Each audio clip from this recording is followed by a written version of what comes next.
we do have a street outreach program. When we do a street outreach program, we go to the streets where these children sleep, where these children live, and the most places where they're found.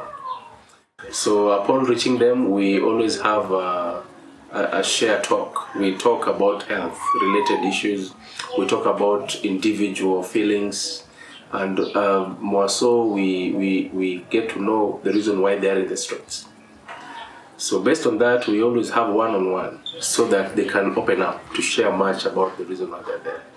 So most reasons why these children are in the streets and the most challenges they face that makes them end up at Yatima is lack of food.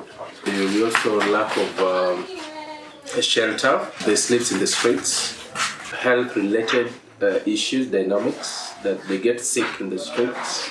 No one cares for them, no medication. And also, they want that family love.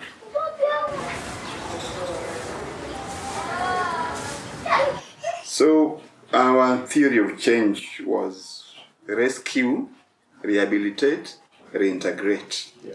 It's a 3-stage system, yeah? We rescue them from the street, we bring them to this home.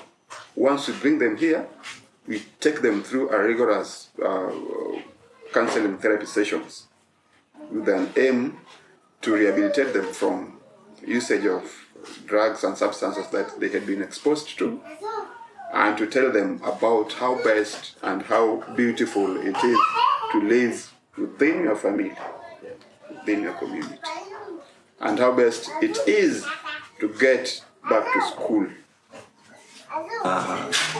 Even the day that they asked me if I could go back to school, and I was very excited.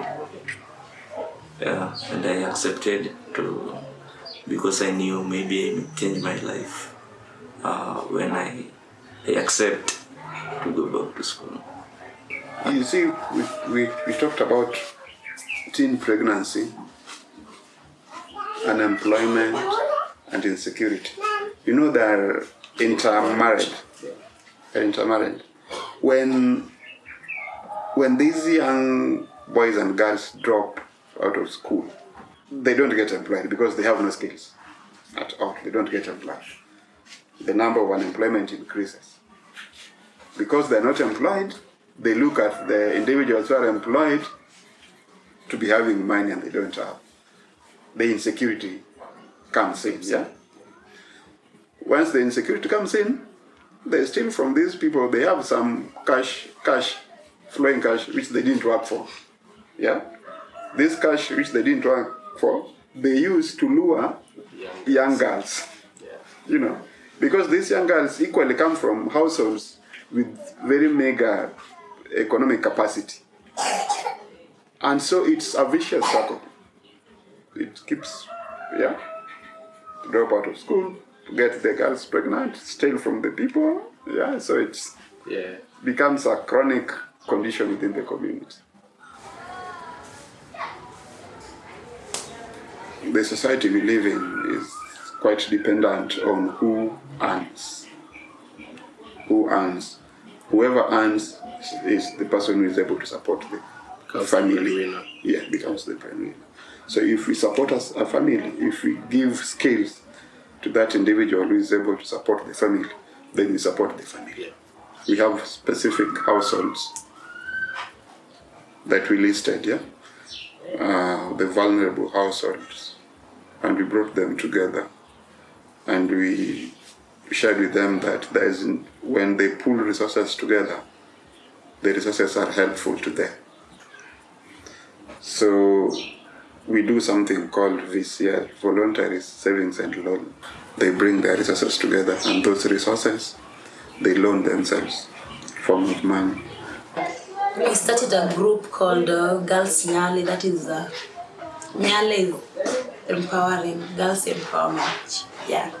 So we started that program like for girls, but right now we have 6. We recruited 2, so we are a total of 6.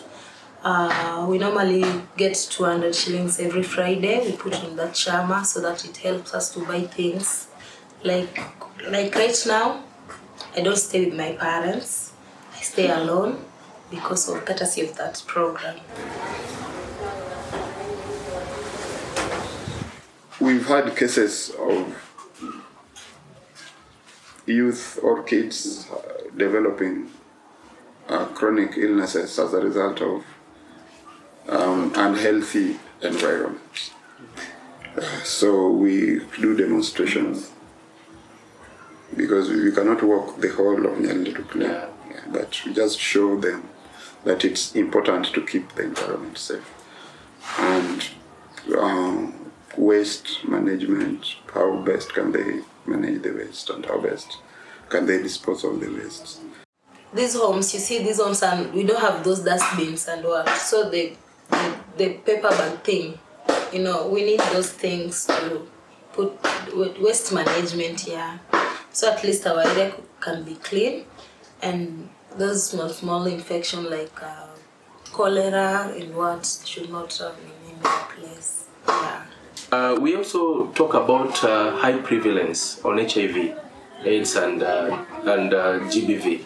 And it is a matter of them coming together. We brought them together to form a support group so that they can get some healing process.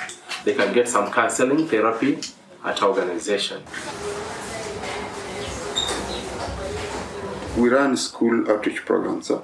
So we go to school so that we tell them not to go to street. Yeah. We tell girls how not to get pregnant At an early stage. At an early age. Because we know one reason as to why kids drop out of school, teen pregnancy and all that, is because there's certain information that they lack. So those are the information that we try to bring forth in schools, so that they are strengthened in school, they remain in school. When a girl remains in school, there's delayed sexual debut. The delayed sexual debut results into an empowered girl, educated girl. Educated girl results into educated community. When the girl remains in school, the boys equally will remain in school. As well. Yeah. So that brings us to an empowered community, so that there's certain leverage at some point.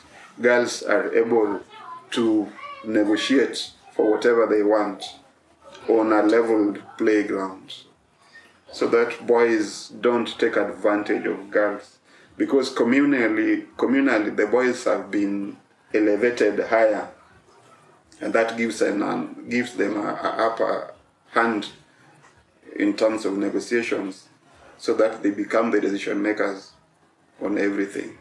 So when girls are empowered, then boys equally become empowered, and there is a leverage in how things are handled within the community. With us, we felt it is right to link up with local authorities, the national government, that is the police, so that we may try to calm this community and also to bring down that rate of high insecurity. It is a problem, but we found a solution to it so that we may come together. Instead of sending and maybe ignoring these young people, we give them support, we give them that leeway to know that what I'm doing is wrong, but we need to do it this way. So we do capacity building. So basically, those are our points of focus.